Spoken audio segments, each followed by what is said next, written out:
Her name was Maya, a young woman with eyes that sparkled like the morning dew.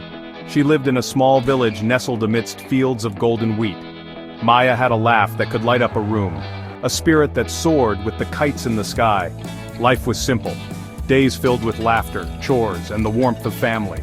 She dreamt of a future filled with love, children, and the aroma of her grandmother's spices. Maya was betrothed to Vijay, a kind farmer from a neighboring village. They shared shy smiles at the village well, stolen glances during temple festivals. Their love was a tender blossom, nurtured by hope and innocent dreams. She imagined their life together, a small mud house filled with the echoes of children's laughter. She would cook for him, care for his family, and grow old under the shade of a banyan tree. Her heart fluttered at the thought. Then, tragedy struck. Vijay, her beloved, was killed in a tragic accident. News arrived on the wings of a harsh wind, leaving behind a trail of devastation. Maya's world crumbled, her dreams turned to ashes in her mouth. But fate, it seemed, had a crueler twist in store. An age-old tradition, a monstrous custom, reared its ugly head. Sati Pratha. The practice demanded that a widow ascend her husband's funeral pyre, to prove her devotion, her loyalty, in the most horrific way imaginable.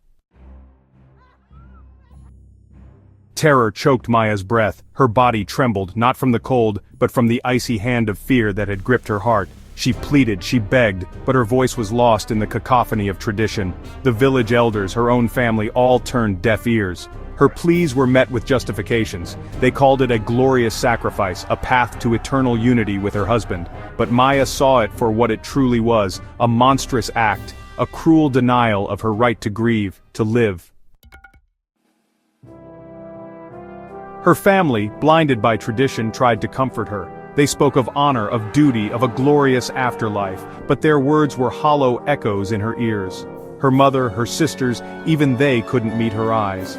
The village women arrived, their faces etched with a chilling mix of pity and fear.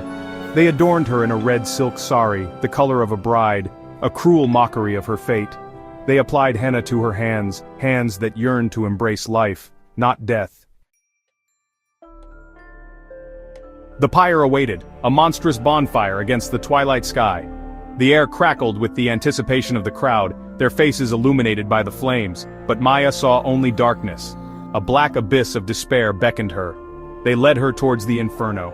Each step felt like walking on shards of glass. Her body moved, but her soul screamed, a silent, heart-wrenching plea for mercy that went unanswered.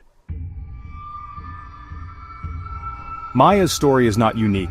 It is the story of countless women throughout history, sacrificed at the altar of tradition. Their voices, silenced by the flames, echo through generations, a chilling reminder of the brutal injustice inflicted upon them.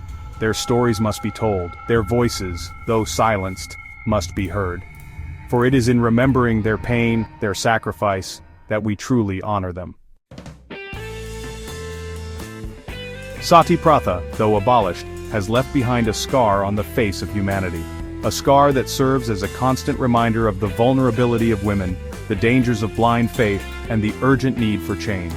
Let their sacrifice not be in vain. Let their stories ignite a fire in our hearts, a fire that burns not with the flames of hate or tradition, but with the embers of empathy, justice, and equality.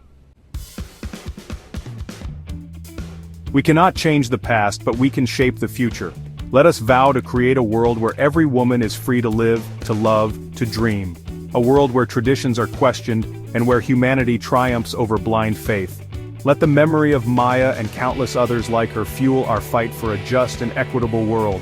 A world where the flames of injustice are extinguished by the light of knowledge, compassion, and respect for all.